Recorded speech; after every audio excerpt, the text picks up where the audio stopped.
काम हो गया क्या? मुझे 3 बजे का वादा किया था तुमने, मुझे उसे भी जवाब देना है।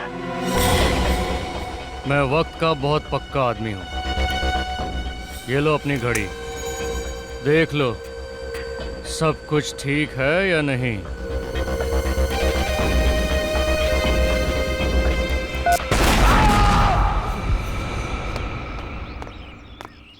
अरे भैया संभाल के, धीरे धीरे। देखो इसमें मेरी बहुत महंगी क्रॉकरी है, पढ़ो। ग्लास हैंडल विथ केयर, संभाल के लेके जाओ। चिंता मत कीजिए मैडम जी, कुछ नहीं टूटेगा। अरे चिंता कैसे ना करूं? इसमें से अगर एक भी सामान टूटा ना तो मैं तुमसे पैसे लूंगी। चलेगा। हाँ चलेगा, बात करने की तमीज नहीं है। अरे ये क्या है? मैंने आप लोगों से कहा था गाड़ी से सामान उतार कर सीधे अंदर ले जाना, यहाँ फैला दिया। चलिए टाइम मत वेस्ट करिए, ले जाइए अंदर। सारा सामान अंदर चाहिए मुझे, सीधे अंदर भाई। हाँ मेरी तो कुछ समझ में नहीं आ रहा है। अब क्या हुआ मिलानी? मुझे ऐसा लग रहा है कि इसमें कुछ सामान ज्यादा है। मिलानी तुम भी ना हमेशा परेशान रहती हो। ये सारा सामान हमारा ही है। मगर ऐसे चलो चलो अभी अंदर चलो। कमाल करती हो तुम भी। अब मैं मुफ्त में कोई सामान क्यों देगा? तुम कभी मेरी बात नहीं सुनोगे। हद है। तो इसमें गलत क्या कहा? बस मिलानी, जब देखो तुम मेरे से झगड़ा करने का बहाना ढूंढती रहती हो। अब बहस बंद करो और ये सब सामान समेटो। जिसको जहाँ रखना रखो। हाँ हाँ मुझे पता है, मुझे ही सब करना है। ये उठाओ, वहां रखो। वहाँ रखो।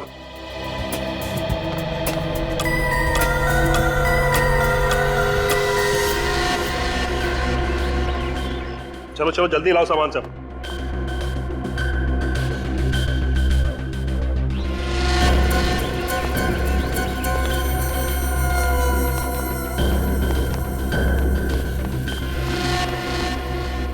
ठीक से खोला उसे।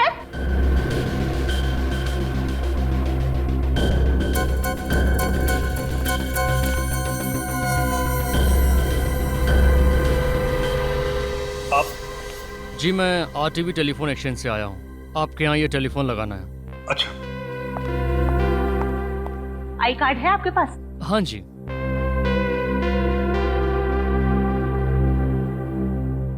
चलो छोड़ो, आप आइए मेरे साथ। टेलीफोन बेडरूम में लगा लो, आइए। जी। अरे घड़ी क्या देख रही हो, काम करो जल्दी। इतना काम पड़ा है। मिलानी ये तो कह रहा है कि बेडरूम में टेलीफोन का कनेक्शन खराब हो गया, फोन यहीं हॉल में लगेगा। बेडरूम का कनेक्शन खराब है? जी मैडम। नहीं नहीं, हॉल में फोन मत लगाना। जब भी फोन बजेगा मुझे ही उठाना पड़ेगा। बेडरूम का कनेक्शन आज ही ठीक कर दो। माफ कीजिएगा मैडम, आज तो हो नहीं पाएगा। आपके घर के अलावा मुझे 2 और घरों में जाना है। अरे छोड़ो ना, तुम बिल्कुल फिक्र मत, फोन यहीं लग जाने दो। जब भी घंटी बजेगी मैं खुद आके उठाऊंगा। बस तुम उठाओगे? सुस्ती के पहाड़। ज़बान संभाल के बात करो मिलानी, जो मुंह में पक देती हो। जो तुम्हारे दिल में आए करो। हाँ। अरे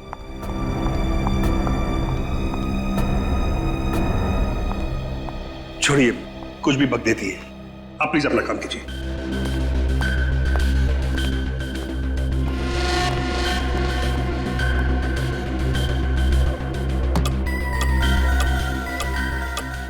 अब थोड़ा ही सामान बचा है, इसे कल सजाएंगे। जी। मिलानी तुम बिल्कुल फिक्र मत करो, हमारे पास वक्त ही वक्त है, आराम से सजा लेना। हाँ तुम तो बोलोगे ही, आखिर घर तो हमें ही सजाना है ना। तुम फिर से शुरू हो गई ना? क्यों, सच्ची बात कड़वी लगी? तुमसे तो बात करना ही बेकार है। हाँ, मैंने कहा ना, इनका कुछ नहीं हो सकता। रीमा, तुमने घर के सारे खिड़की दरवाजे बंद कर लिए ना? जी मैम साहब। ठीक है, तुम जाओ सो जाओ, मैं भी सो जाती हूँ। जी।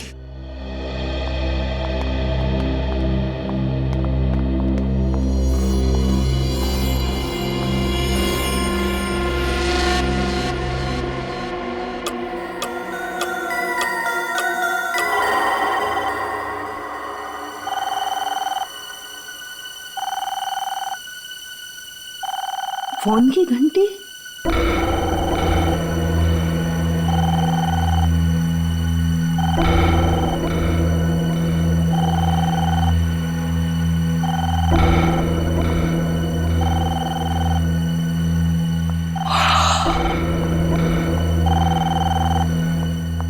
फोन लगाया है नहीं कि फोन बजना शुरू। अभी तक तो पड़ोसियों से भी जान पहचान नहीं हुई। इतनी रात को किसका फोन हो सकता है?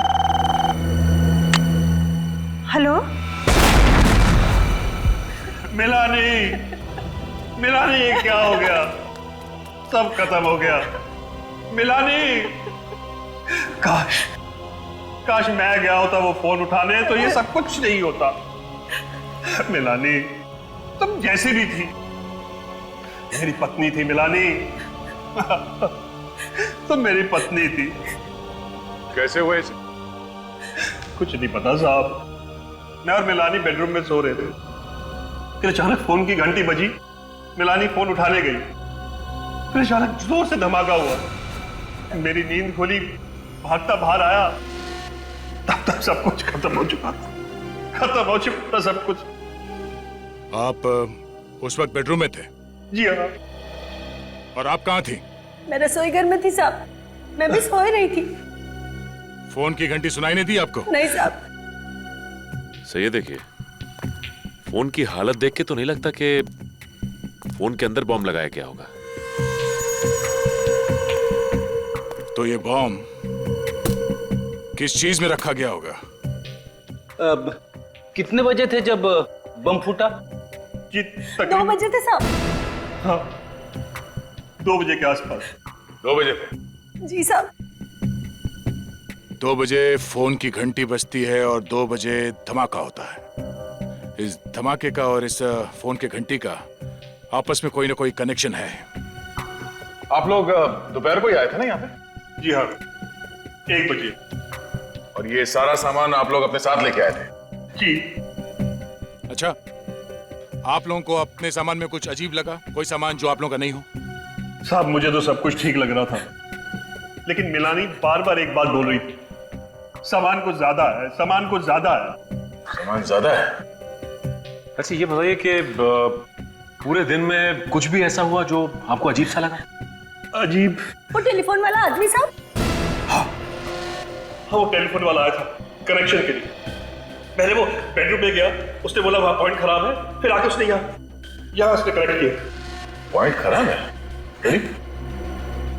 बेडरूम उस तरफ है? हाँ।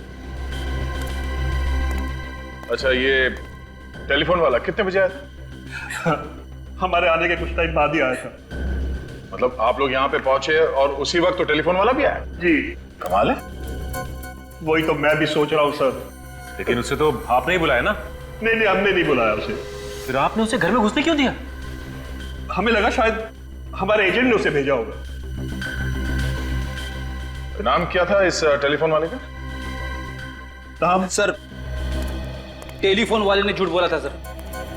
बेडरूम का कनेक्शन एकदम ठीक ठाक है। ओह, मतलब वो टेलीफोन वाला यहाँ बॉम्ब रखने के लिए आया था? हाँ सर, और ये सारी की सारी साजिश पहले से ही रची गई थी। 2 चीजों का पता करना होगा।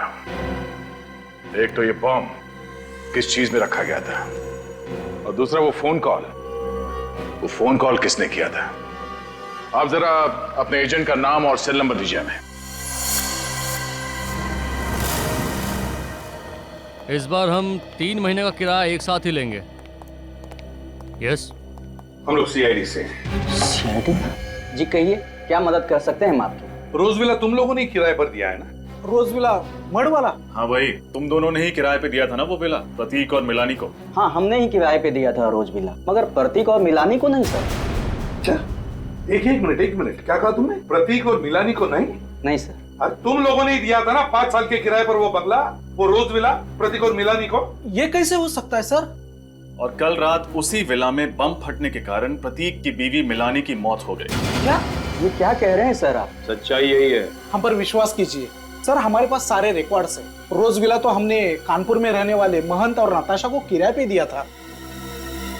महंत और नताशा को? हाँ सर। और सर, आप जिस प्रतीक और मिलानी की बात कर रहे हैं ना, उनको तो हमने मालवनी का लाल महल किराए पर दिया था।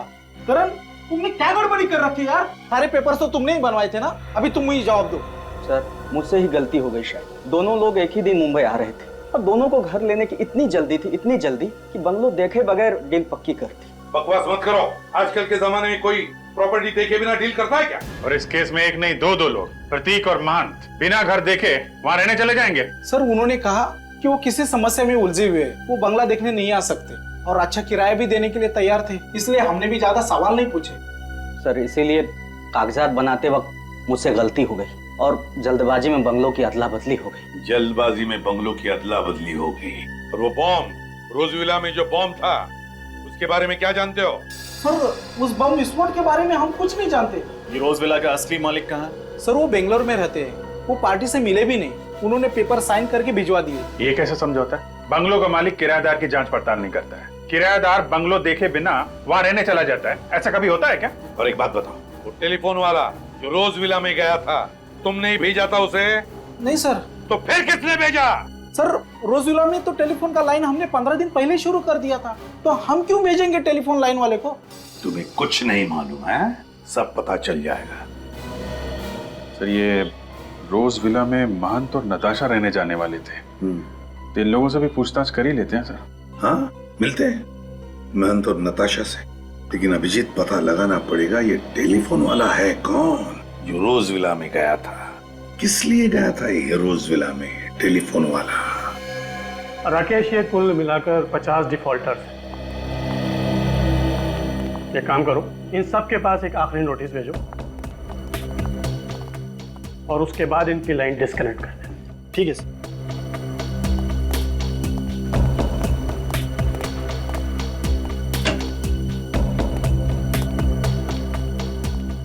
आप ही आरटीबी टेलीफोन एक्सचेंज के एरिया सुपरवाइजिंग मैनेजर हैं? जी, मेरा नाम विवेन है सर। देखिए हम लोग सीआईडी से रोज विला मड आइलैंड में एक औरत का खून हुआ है और उसी सिलसिले में हम आपके एक कर्मचारी से मिलना चाहते हैं। वो कर्मचारी कल इस रोज विला में गया था एक नया टेलीफोन एक्सचेंज करने के लिए। सर आप किस कर्मचारी की बात कर रहे हैं? उसका नाम तो हमें नहीं मालूम, लेकिन इन्होंने उसकी शक्ल देखी थी। एक मिनट सर। मड आइलैंड के रोज विला में कल किसको नए कनेक्शन के लिए भेजा था? क्या 2 हफ्ते पहले नया कनेक्शन लग चुका है और लाइन चालू है? किसे भेजा था वहां पर? चंदर को। ठीक है, उसे अंदर भेजो। विवेन साहब, ये हमें मालूम था कि रोज विला में 2 हफ्ते पहले ही एक नया कनेक्शन हो चुका है और फोन चालू है, इसीलिए हम इस कर्मचारी से, इस चंदर से मिलना चाहते हैं। आपने मुझे बुलाया सर? हाँ चंदर, ये लोग तुमसे मिलना चाहते हैं। साहब, ये वो आदमी नहीं है जो कल रोज विला में आया था। ठीक से याद है ना तुम्हें? ये वो आदमी नहीं था? नहीं साहब, ये वो आदमी नहीं था। मैडम ने उसका आईडी भी चेक किया था। ये वो आदमी नहीं है? ये चंदर नहीं है? तो फिर चंदर जी तुम्हारे नाम पर कोई और कैसे गया था रोज विला में नया टेलीफोन कनेक्शन करने के लिए? कैसे गया था कोई और? क्यों? क्या तुमने तुम्हारा आइडेंटिटी कार्ड किसी और को दिया था? दिया था या नहीं? बताओ, तुम्हारा आई कार्ड बताओ, बताओ तुम्हारा आई कार्ड। नहीं सर।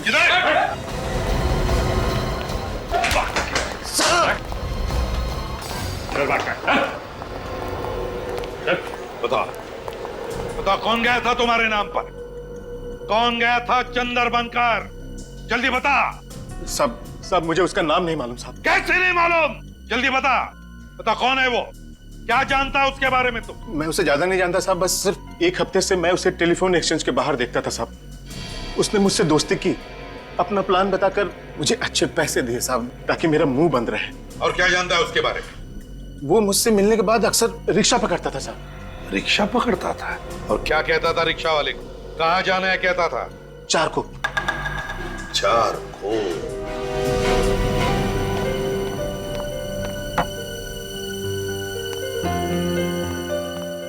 साहब जी, खाना लगा दिया है, खा लीजिए, ठंडा हो जाएगा। नताशा मैम साहब अभी तक उठी नहीं। अखबार पढ़ते पढ़ते समय का पता ही नहीं चला। और ये नताशा भी ना, उसकी नींद की गोलियां कम करनी पड़ेगी। वैसे भी नताशा मैम साहब ने तो अलार्म लगाया था ना। इस समय कौन है? आप? मन तो नताशा घर में है, हम लोग सीआईडी से हैं। सीआईडी? हाँ। कहिए, मैं ही महंत हूँ। देखिए, रोज विला में जो वारदात हुई है उसके बारे में पूछताछ करने आए हम लोग। हाँ, अमित ने सब कुछ बताया मुझे उसके बारे में। स्टेट एजेंट अमित ने सब कुछ बताया? जी। फ्रेडी, आप जरा ये फोटो देखिए। इन दोनों में से किसी को जानते हैं आप?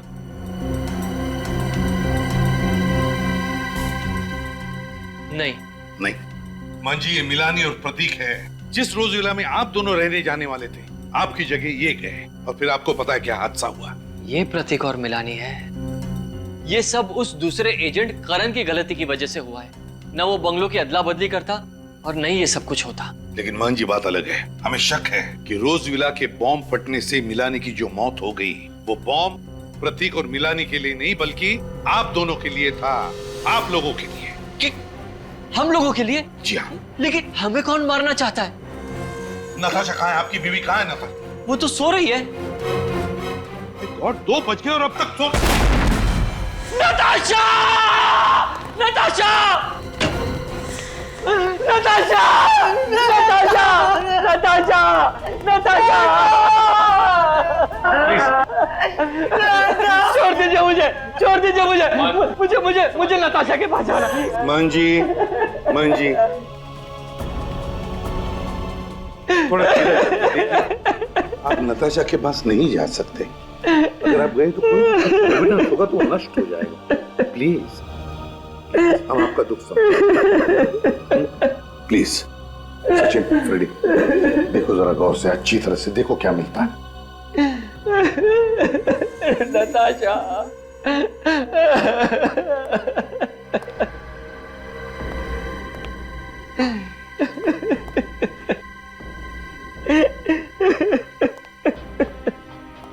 प्लीज शांत हो जाइए।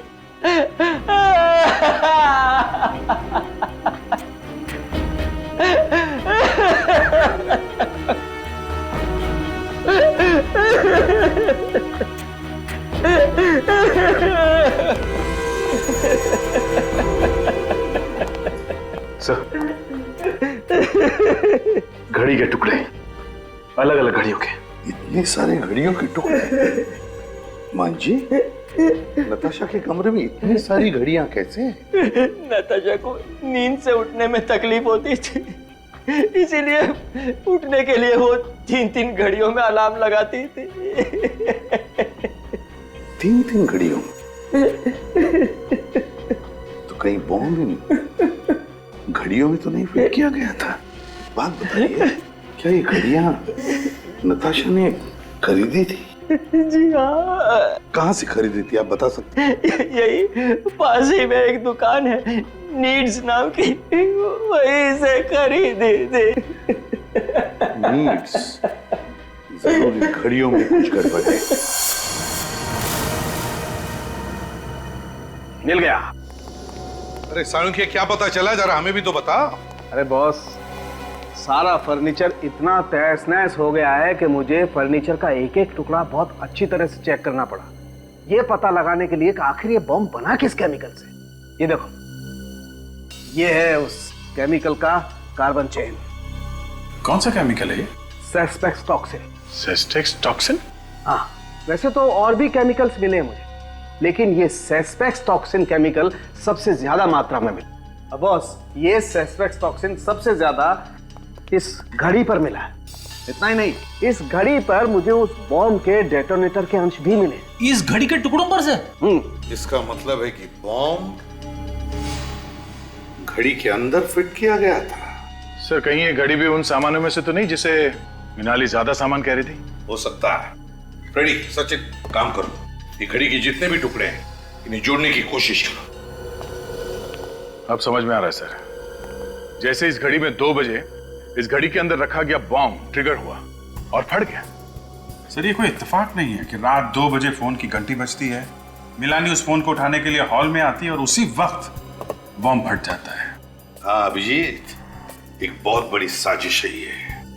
बस पता लगाना चाहिए कि ये फोन किया किसने था, किसने किया था फोन। सर, मुझे तो इस काम वाली बाई पे शक है सर। उस टाइम से कहा था कि ठीक 2 बजे धमाका हुआ था, मगर उसने कोई घड़ी नहीं पहन रखी थी, तो एग्जैक्टली धमाका कितने बजे हुआ उसे कैसे पता? इस काम वाली बाई से फिर से पूछताछ करनी पड़ेगी। लेकिन एक बात तो पक्की है कि बॉम्ब घड़ी में ही फिट किया गया था और जैसे ही घड़ी में रात के 2 बजे धमाका हो गया और मिलानी मर गई। एक बात और बॉस, ठीक ऐसा ही घड़ी वाला बॉम्ब सेम कॉम्पोजिशन का मुझे नताशा के घर के सामान में भी मिला है। और सर, इन दोनों बॉम्ब्स में से ये जो कीले, कांच और मेटल के टुकड़े मिले, ये तो किसी भी हार्डवेयर शॉप में से बड़ी आसानी से मिल सकते हैं। मतलब ये बॉम्ब देसी बॉम्ब है, क्रूड बॉम्ब? हाँ, ये क्रूड बॉम्ब ही है और इसे बनाने वाला जरूर कोई नौसिखिया होगा, लेकिन हाँ, उसे इंजीनियरिंग की बड़ी अच्छी जानकारी होगी, क्योंकि इसने घड़ी की सुई को ही बॉम्ब का ट्रिगर बना लिया। इंजीनियरिंग की जानकारी मतलब दोनों बॉम्ब एक ही तरीके से बनाए गए, एक ही तरीके से। पहला बॉम्ब फटा, मिलानी की मौत हो गई और बिल्कुल 24 घंटे के अंदर ही अंदर दूसरा घड़ी का बॉम्ब फटा और नताशा की मौत हो गई। लेकिन एक बात है, ये सब कुछ जो हुआ वो उस करण, उस स्टेट एजेंट की गलती की वजह से, उसकी गलती की वजह से घर की अदला बदली हो गई। मिलानी भूल से रोजविला मतलब नताशा के घर में पहुंच गई और नताशा मिलानी के घर में। इसका मतलब है कि खूनी ने बॉम्ब नताशा के लिए बनाया था, नताशा के लिए, मिलानी के लिए नहीं। और जब उसे पता चला कि नताशा जिंदा है तो ठीक वैसे ही बॉम्ब से उसने नताशा को भी मार दिया। तो ये देखिए,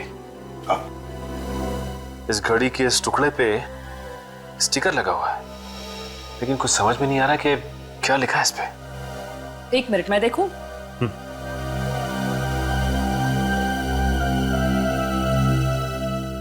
हाँ, अब देखिए, कुछ कुछ नजर आ रहा है।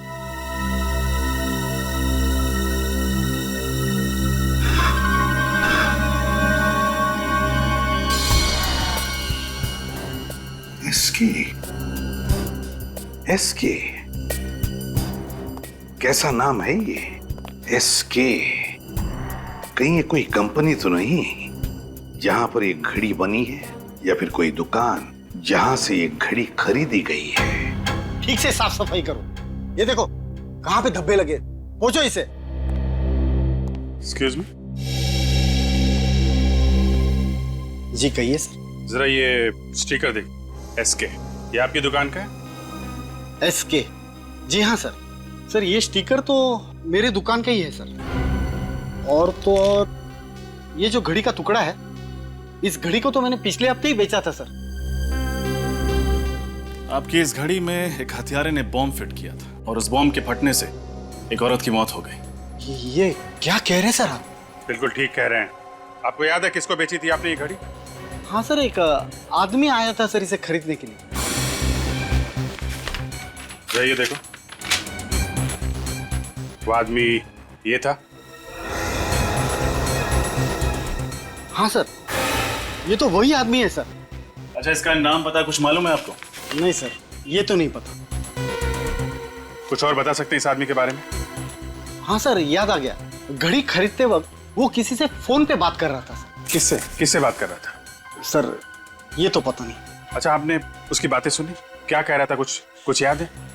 वो चारकोप के बारे में कह रहा था। चारकोप? सर, इस चंदर ने भी तुम्हें बताया था कि टेलीफोन एक्सचेंज के बाहर जो आदमी उससे मिलने आता था, वो भी रिक्शा वाले से चारकोप भी चलने के लिए कहता था। चलो चारकोप चलते हैं, शायद ये आदमी हमें वहीं पे मिलेगा।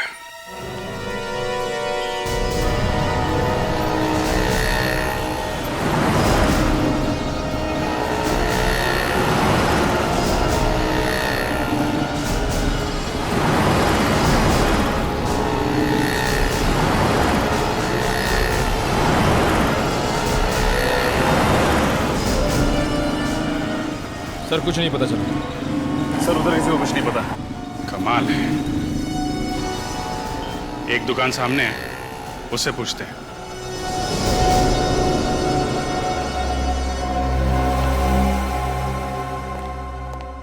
आप लोगों को क्या चाहिए साहब?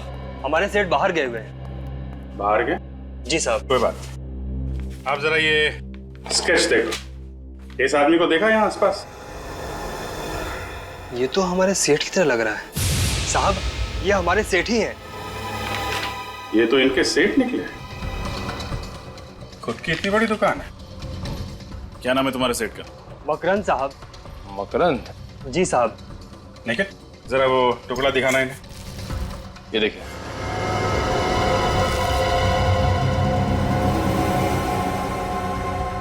ये आपको कहाँ से मिला? अरे वाह, बड़ी जल्दी पहचान लिया तुमने इस घड़ी के टुकड़े को। जी साहब। तब तो तुम्हें यह भी मालूम होगा कि तुम्हारा सेठ क्या क्या गुल खिला रहा है। ये आप क्या कह रहे हैं साहब? मेरे कुछ समझ में नहीं आ रहा। समझ में नहीं आ रहा? ये टुकड़ा जब घड़ी हुआ करता था तो तुम्हारे साहब ने इसमें बॉम्ब फिट किया था, जिसकी वजह से 2 औरतों की जान चली गई, समझे तुम? क्या? मेरे सेठ और बॉम्ब? हाँ, बॉम्ब। और तुम तो ऐसे चौंक रहे हो जैसे तुम्हें कुछ मालूम ही नहीं है। साहब, मैंने मकरन साहब को घड़ियां लाते हुए और ले जाते हुए देखा था। अच्छा, कहाँ लेके आते थे घड़ी? कहाँ रखते थे? वहाँ पीछे कमरा है, मकरन साहब घड़ियों को उसी में रखते थे। चलो देखते हैं वो कमरा। दिखाओ कहाँ पे है। आइए साहब। देखो लाइट का स्विच कहाँ पे है। सर साहब, मकरन साहब ने कभी हमें इस कमरे के अंदर आने नहीं दिया। वो हमेशा इसे बंद ही रखते थे।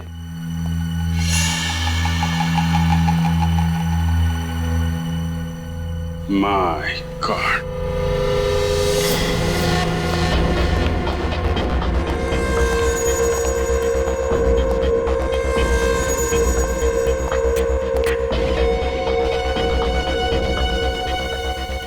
बॉम्ब बनाने का सामान। सर इसका मतलब मकरंद यहीं बैठकर बॉम्ब्स बनाता था, घड़ियों के अंदर फिट करता था।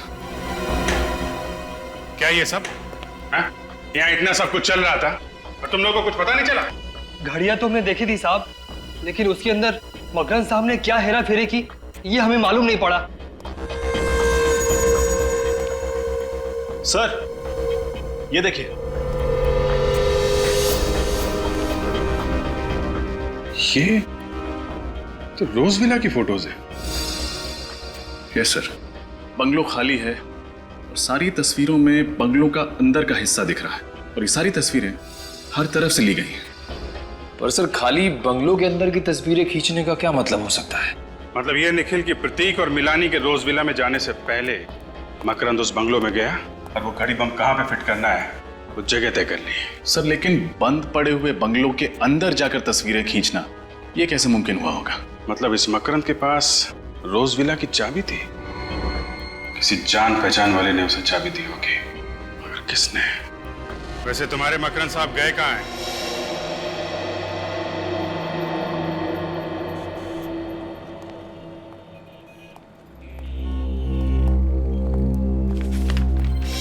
ये आप ही की दुकान का बिल है? जी सर, ये बिल मेरी ही दुकान का है। तो फिर इस पर जो 3 घड़ियां बेची गई है नताशा को, वो किसने बेची? शायद सोहन ने ये घड़ियां बेची थी सर। तो बुलाओ इस सोहन को। वो आज काम पे नहीं आया सर। काम पे नहीं आया? क्यों? देखिए ना, परसों ही उसे काम पे रखा था और कल से गायब है।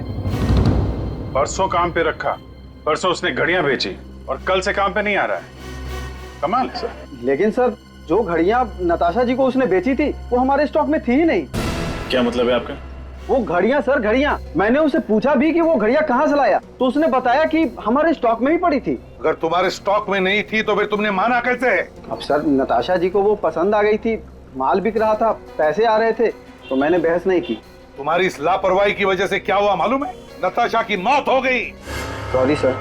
सॉरी अभिजीत, ये सोहन जानता था कि नताशा यहीं पर आएगी इसी दुकान में, तो 3 घड़ियां खरीदने के लिए, इसलिए इस सोहन ने ये घड़ियां बॉम्ब फिट करवा के बाहर से ले ली और यहाँ ला करके उसे बेच दी।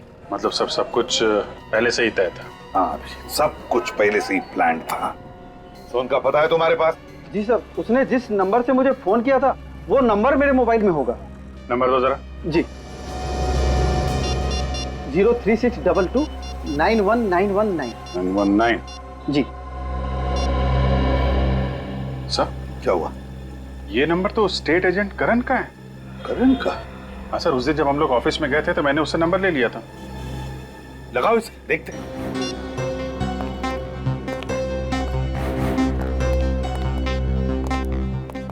नहीं सर, फोन बंद आ रहा है। फोन बंद आ रहा है? सर इसका मतलब करण और सोहन एक ही आदमी है, और वो सोहन सिर्फ इसलिए बना था ताकि वो बॉम्ब वाली घड़ियां नताशा को बेच सके। हाँ अभिजीत, मुझे तो लगता है मकरंद को रोज विला की चाबी भी इसी करण ने दी और नताशा की मौत का कारण भी यही है, ये करण। इस करण को उठाते हैं। करण?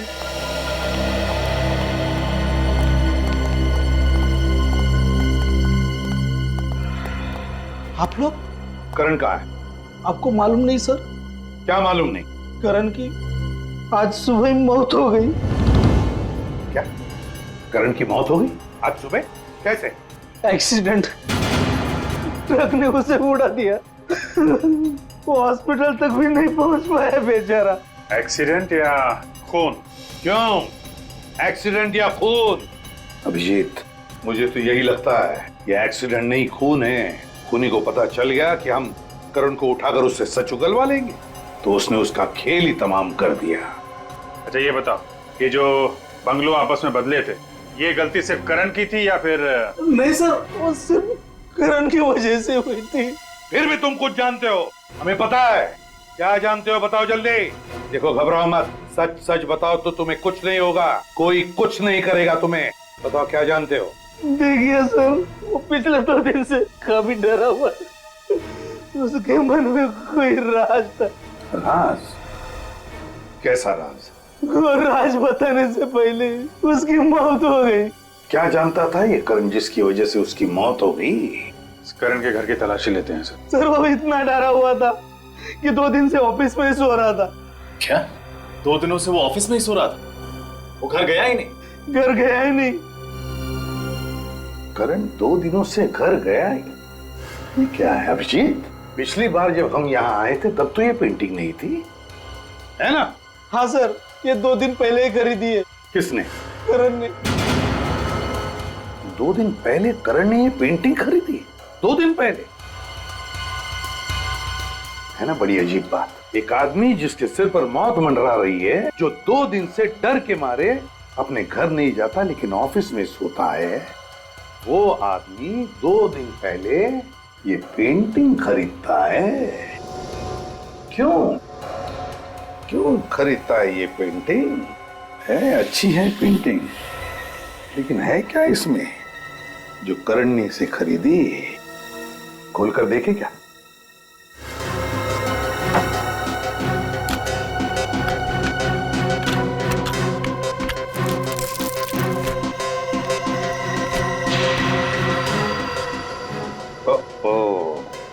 ये क्या है?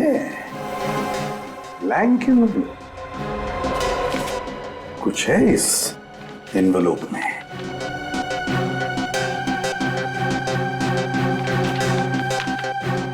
माय गॉड, तो ये है वो राज जो करण जानता था और जिसकी वजह से उसकी जान चली गई, जिसकी वजह से नताशा का खून हुआ और जिसकी वजह से मिलानी मर गई।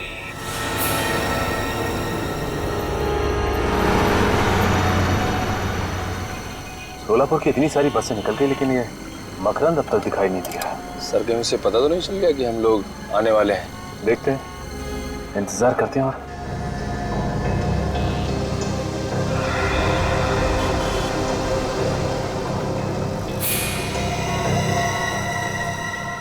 वो देखो निकल, चश्मे वाले के बगल में वो आदमी है, बिल्कुल मकरंद जैसा लगा है। हाँ सर, शायद ये मकरंद ही है। चलो जल्दी आओ।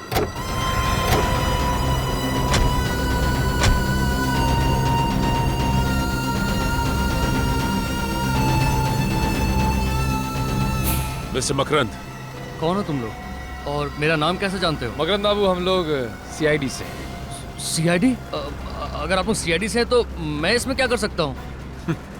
कुछ नहीं, हम ही करेंगे जो करना है। वैसे आपको याद होगा कि नताशा मिला नहीं और घड़ी बॉम्ब। ओह, तो आप लोगों को सब पता चल गया। लेकिन आप लोग मेरा कुछ बिगाड़ नहीं सकते, क्योंकि आप लोगों के पास मेरे खिलाफ कोई सबूत नहीं है। सबूत है मकरंद, सबूत है।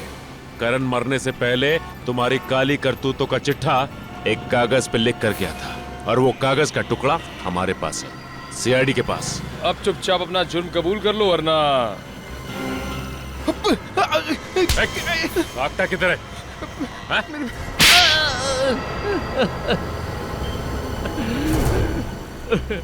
हाँ, मैं ही जिम्मेदार हूँ मिलानी, नताशा और करण के खून का। ये सारे खून तुमने किए क्यों? पैसों के लिए। करण को किसी तरह पता चल गया कि मुझे बॉम्ब बनाने आता है।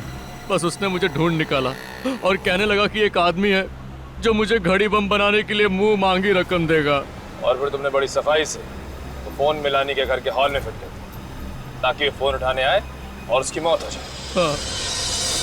पहले मैंने रोज विला के अंदर घुसकर अच्छी तरह जांच पड़ताल की और फिर जिस दिन प्रतीक और मिलानी वहां रहने आए, मैंने चुपके से वो घड़ी वाला कार्टून टेम्पो के अंदर रख दिया। और बाद में जब मैं टेलीफोन वाला बनकर अंदर गया तो उस वक्त मैंने देख लिया कि घड़ी वहीं लगी हुई है। तब मैंने ये ठान लिया कि मैं फोन हॉल में ही लगाऊंगा। और जिस दुकान से नताशा ने घड़ियां ली थी उसमें भी बम मैंने ही लगाया था। और करण की मौत को तुमने बड़ी सफाई से एक्सीडेंट का रूप दे दिया। करना पड़ा, क्या करता। वो आप लोगों के सामने अपनी जबान खोलने वाला था, इसलिए उसे भी रास्ते से हटाना ही पड़ा। और ये सब कुछ करने के लिए तुम्हें पैसे किसने दिए? पैसे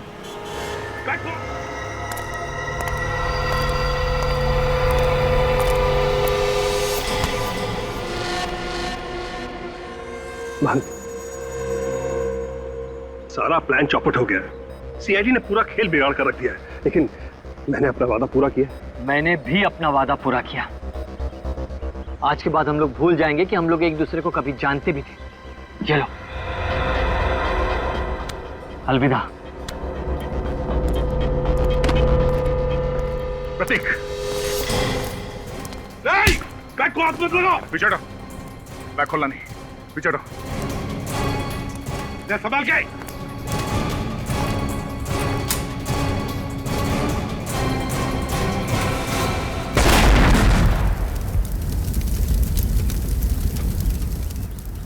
गद्दार, तूने मुझे मारने की कोशिश की। मैंने कुछ भी नहीं किया। ये सब इसी का किया हुआ है। झूठ बोल रहा है सर। दरअसल ये आप लोगों को भटकाने की कोशिश कर रहा है। प्लान इसी का था, इसी ने बनाया था। ये बोल रहा है साहब। मैं बता दूं। झूठ बोल रहा है।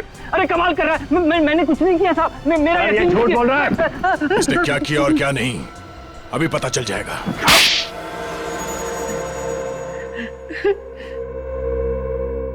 अब 3 मिनटों में तुम्हारी कहानी हम सुनाएंगे। मिलानी, नताशा, करण, तीन लोगों का खून किया है तुम लोगों ने। और तुम लोगों ने सीआईडी को झूठ बोला। हमारे सामने एक दूसरे को पहचानने से इनकार कर गए। हाँ, मगर तुम लोग 1999 से एक दूसरे को जानते थे। तुम लोगों ने मिलकर एक फैक्ट्री शुरू की और जब धंधे में नुकसान हुआ तो दोनों अलग अलग हो गए। प्रतीक, तुम गए दार्जिलिंग और महंत, तुम गए कानपुर। क्यों? लेकिन वो फैक्ट्री किसकी होगी इसका कोई नतीजा नहीं निकला। तो प्रतीक जी, आपने सोचा कि क्यों ना महंत जी की मौत हो जाए तो सारी फैक्ट्री आपके नाम। और फिर एक दिन अचानक तुम दोनों दोस्त बन गए और ये गहरी साजिश रची। और ये हमें कैसे पता चला? करण से। करण जो कई साल पहले तुम दोनों का नौकर हुआ करता था, उसी ने तुम दोनों का काला चिट्ठा लिख कर रख दिया कागज पर हमारे लिए, समझे? 3 मिनट खत्म। अब तुम लोग बोलोगे और हम सुनेंगे। सही कहा आप लोगों ने। ये सब इस प्रतीक का शुरू किया हुआ है। ये हमारी फैक्ट्री की प्रॉपर्टी बेचना चाहता था। हाँ, मिलानी मुझ पर दबाव डाल रही थी क्योंकि हमारा कर्जा सर के ऊपर चढ़ चुका था। बस इसीलिए। इसलिए क्या? इसलिए इसने प्लान बनाया। इसे पता था कि हम लोग मुंबई आ रहे हैं। मुझे और मेरी बीवी नताशा को जान से मारने के लिए मकरंद की मदद से इसने रोज विला बंगलो में बॉम्ब प्लांट किया। मिस्टर प्रतीक, तुम्हें तो मालूम था कि रोज विला में बॉम्ब लगा हुआ है, फिर तुम अपनी पत्नी के साथ वहां रहने क्यों चले गए? सर, मिलानी की रोज रोज की नोक झोंक से मैं परेशान हो चुका था, थक चुका था। वो मुझे डिवोर्स देने को तैयार नहीं थी। इसलिए जब मुझे पता चला कि करण से गलती हो चुकी है तो मैंने सोचा क्यों ना इस मौके का फायदा उठाया जाए और इसी बहाने मिलानी से अपना पीछा भी छुड़ा लिया जाए। और मिस्टर महंत, जब आपको पता चल चुका था कि प्रतीक आप दोनों की जान लेना चाहता है तो आपको सीआईडी के पास आना चाहिए था। आप हमारे पास क्यों नहीं आए? क्योंकि ये भी दूध का धुलावा नहीं है सर। मिलानी के मौत के कुछ घंटों बाद ही इसने मुझे फोन पर धमकी दी और हमारी पुरानी जगह पर मिलने को कहा। कुछ साबित नहीं कर पाओगे मान तुम? इससे कोई फायदा नहीं होने वाला। बिना मेरे फायदे के मैं अपना वक्त बर्बाद नहीं करता प्रतीक, नेवर। तुमने मुझे और मेरी बीवी नताशा को बॉम्ब ब्लास्ट में उड़ाने का बहुत अच्छा प्लान बनाया था, मगर भला हो उस करण का जो उस बॉम्ब ब्लास्ट में तुम्हारी बीवी मिलानी ही मारी गई। सोचो प्रतीक, सोचो, अगर यही बात मैंने सीआईडी को बता दी तो बता क्यों नहीं देते? बिजनेसमैन हूं ना, हर बात में सबसे पहले अपना फायदा सोचता हूं। अच्छा, तो मुझे बचाकर तुम्हें क्या फायदा होने वाला? ना सिर्फ मुझे ही नहीं, तुम्हें भी। हम दोनों को बहुत बड़ा फायदा हो सकता है अगर तुम मेरा छोटा सा प्रस्ताव मान लो तो। कैसा प्रस्ताव? देखो प्रतीक, हम दोनों ने मिलकर पार्टनरशिप में बिजनेस शुरू किया था, ये सोचकर कि करोड़ों कमाएंगे, ऊंचाई तक पहुंचेंगे। आज हम लोग ऊंचाई तक तो पहुंच गए, मगर नीचे करोड़ों का कर्जा है। ये सारी मुसीबतें टल सकती है प्रतीक, अगर तुम मेरी बात मान लो तो। देखो मान, जो कहना है साफ साफ कहो। अब तुमने तो बड़ी आसानी से बॉम्ब ब्लास्ट करके अपनी बीवी मिलानी को मरवा दिया। नहीं, मैं सच कह रहा हूं ना। तुम कहना क्या चाहते हो मान? मैंने जानबूझकर मिलानी को मारा है? अब तुमने जानबूझकर मारा है या खैर छोड़ो इन बातों को, और मेरी एक छोटी सी और आसान सी बात सुनो। देखो, जिस तरह तुमने बॉम्ब ब्लास्ट में अपनी बीवी मिलानी को मारा है ना, ठीक उसी तरह तुम्हें मेरी बीवी नताशा को भी मारने में मेरी मदद करनी होगी। सिंपल। लेकिन इसमें मेरा क्या फायदा है? Yes, I knew it. ये हुई ना एक अच्छे बिजनेसमैन वाली बात। प्रतीक, मेरी बीवी नताशा का 50 करोड़ का इंश्योरेंस है। मेरी बीवी नताशा मर गई, फिर 25 करोड़ मेरे, 25 करोड़ तुम्हारे। तुम अपने रास्ते, मैं अपने रास्ते। और सीआईडी, उनका क्या? सीआईडी यार, सीआईडी को कैसे पता चलेगा? ये राज तो तुम्हारे मेरे बीच में है ना। ठीक है, मुझे मंजूर है। Good, very good. 24 घंटे का टाइम देता हूं। पैसा मेरा, दिमाग तुम्हारा। डन। 24 घंटे। और फिर मैंने मकरंद को फोन किया। बम बनाना मेरा खुफिया पेशा है। जब मुझे दुगने पैसे का लालच दिया गया तो मैं इनकार न कर सका। प्रतीक, तुम्हारे इस प्लान का मोहरा था करण, मगर तुम दोनों ने उसे ही मार दिया। हाँ, दरअसल महंत और मैं कर्ज में डूबे हुए थे। दोनों को पैसों की सख्त जरूरत थी और करण, उसको शक हो गया था कि ये हम दोनों की मिलीभगत है। प्रतीक, तुमने अपने फायदे के लिए करण का इस्तेमाल किया और मान तुमने प्रतीक का। नताशा की मौत के बाद ब्रीफकेस में बॉम्ब रख के तुमने प्रतीक को दिया ताकि ये ऊपर पहुंच जाए और इंश्योरेंस के 50 करोड़ रुपए तुम अकेले हजम कर जाओ। नहीं सर, इरादा तो ऐसा नहीं था। मैंने प्रतीक से कहा भी कि जब तक सीआईडी का मामला ठंडा नहीं हो जाता धीरज रख और इंश्योरेंस के पैसे आने का इंतजार कर, मगर इसने मेरी एक नहीं सुनी। अब इसके हिस्से के इंश्योरेंस के 25 करोड़ रुपए मैं अपनी जेब से तो दे नहीं सकता था, इसीलिए। वक्त के साथ खेलने का बड़ा मजा आता है ना तुमको। अब जेल में बैठकर एक एक सेकंड, एक एक मिनट, एक एक घंटा, एक एक दिन गिनते रहना, तब तक फांसी का ऑर्डर आ ही जाएगा।